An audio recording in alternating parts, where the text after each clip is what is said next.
কোনো ব্যক্তি কেন্দ্রিক কোনো পন্থা ইসলামের মধ্যে নাই। পন্থা তৈরি হয়েছে কখন? যখন একক ব্যক্তি কেন্দ্রিক অন্ধত্ব একটা গোষ্ঠীর মধ্যে তৈরি হয়েছে, তখন কিন্তু সাতপন্থী নামক একটা পন্থী সৃষ্টি হয়েছে। যারা আমাদের বিশ্ববিদ্যালয়ে সাতপন্থী নামে পরিচিত বা তারাই মেহনত করতেছে, আমরা বন্ধের জন্য বা তাদের কার্যক্রম যেন না করে এই ব্যাপারে আমাদের ব্যক্তিগত কোনো আক্রোশ বা প্রস্তাব নাই। আমাদের মূল কনসার্নের বিষয় হচ্ছে টঙ্গীর মাটিতে হত্যাকাণ্ড হয়েছে সেটা। Double million offer Walton fridge কিনে পেতে পারেন 20 লক্ষ টাকা, রয়েছে কোটি কোটি টাকার নিশ্চিত উপহার। যে ঢাকা বিশ্ববিদ্যালয়ের কিছু শিক্ষার্থী, বেশ কয়েকজন শিক্ষার্থী যারা সচেতন ছাত্র পরিচয় দিয়ে এইখান থেকেও আমাদের যে প্রধান উপদেষ্টার বাসভবনে ঘেরাওয়ের মতো হুমকি তারা দিয়েছে, এটা কোন বিষয়টাকে কেন্দ্র করে? এই ইজতেমার ময়দানকে দখলে কেন্দ্র করি বা এখানে তাদের দাবি আদায়কে কেন্দ্র করি। তো তারা যারা আমাদের বিশ্ববিদ্যালয়ে সাতপন্থী নামে পরিচিত বা তারাই মেহনত করতেছে, আমরা বন্ধের জন্য বা তাদের কার্যক্রম যেন না করে এই ব্যাপারে আমাদের ব্যক্তিগত কোনো আক্রোশ বা প্রস্তাব নাই। কিন্তু আমাদের প্রশাসনের কাছে এটা দাবি যেন ঢাকা বিশ্ববিদ্যালয়ের পরিচয় বহন করে এ ধরনের সন্ত্রাসী কর্মকাণ্ডের সাথে কোনো শিক্ষার্থী জড়িত না হয়, এবং যদি জড়িত থাকে তাদের বিরুদ্ধে ব্যবস্থা নেওয়ার জন্য আমরা প্রস্তাব পেশ করেছি। তবলিগের যে ইস্যুটা, এটা ন্যাশনাল কোনো ইস্যু না, এটা হচ্ছে ইন্টারন্যাশনাল একটা ইস্যু, এটা হচ্ছে একটা গ্লোবাল ইস্যু, একটা বৈশ্বিক ইস্যু।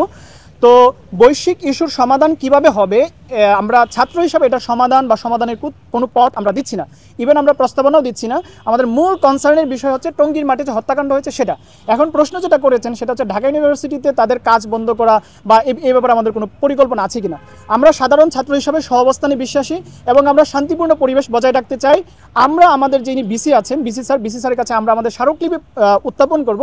ওই স্মারকলিপিতে আমাদের নির্দিষ্ট করে তাদের কাজ বন্ধ হওয়া বা তাদের এরকম কোনো প্রস্তাবনা থাকবে না। আমরা বিসি স্যারের কাছে আমাদের দাবি উত্থাপন করব। বিশ্ববিদ্যালয় প্রশাসন যে সিদ্ধান্ত নেবে সেই সিদ্ধান্তের উপরে আমরা থাকবো। আর আমাদের এটাও ইচ্ছা যে আমরা কোনো ধরনের ছাত্রের সাথে কোনো প্রকার ক্লেশে যাব না। হ্যাঁ, আপনারা হয়তো ক্লেশ দেখেছেন, বিভিন্ন মার্কাজে দেখেছেন, বাংলাদেশের বিভিন্ন জায়গায় দেখেছেন, কিন্তু এই কালচার আমরা আমাদের ক্যাম্পাসে ইনশাল্লাহ দিব না। ক্যাম্পাসে একটা শান্তিপূর্ণ অবস্থা সবসময় বজায় থাকবে। ইন্টারন্যাশনালি যাই হোক, ন্যাশনালি যাই হোক, আমরা ক্যাম্পাসে as a student, as a educated society আমরা আমাদের যে একটা ভারসাম্যপূর্ণ চিন্তাভাবনা সেটা বজায় রাখবো ইনশাল্লাহ। কোনো ব্যক্তি কেন্দ্রিক কোনো পন্থা ইসলামের মধ্যে নাই। একমাত্র মুহাম্মদ সাল্লাল্লাহু আলাইহি ওয়াসাল্লামের রেখে যাওয়া ইসলাম পন্থা একটাই। তো এখানে পন্থা তৈরি হয়েছে কখন? যখন একক ব্যক্তি কেন্দ্রিক অন্ধত্ব একটা গোষ্ঠীর মধ্যে তৈরি হয়েছে, তখন কিন্তু সাতপন্থী নামক একটা পন্থী সৃষ্টি হয়েছে। আপনারা বারবার জোবায়ের পন্থী বলে যাদেরকে সম্বোধন করছেন, এই গোষ্ঠীটা কি আসলেই জোবায়ের পন্থী কিনা আপনাদের যাচাই করে তারপর প্রচার করা উচিত ছিল। এখানে আজকে যদি অন্য কেউ আসেন, এ ব্যাপারে ওলামায়ে কেরাম ভিন্ন কোনো সিদ্ধান্ত দেন, ব্যাপকভাবে ওলামায়ে কেরাম যে সিদ্ধান্ত দিবেন তার উপরেই কিন্তু আমরা জমে থাকবো, এবং ইসলাম ওলামায়ে কেরামের পরামর্শক্রমে ওলামায়ে কেরামের রাহাবারির মাধ্যমেই কিন্তু চলবে। রাসূল সাল্লাল্লাহু আলাইহি ওয়াসাল্লামের ওয়ারিস যারা, তাদের মাধ্যমে ইসলাম চলবে। তো যার কারণে এখানে দুই পক্ষের কোনো প্রশ্নই আসলে এখানে নাই। এখানে পক্ষ একটাই, সেটা রাসূল সাল্লাল্লাহু আলাইহি ওয়াসাল্লামের জামানা থেকে ছিল, এখন আছে, ভবিষ্যতেও থাকবে।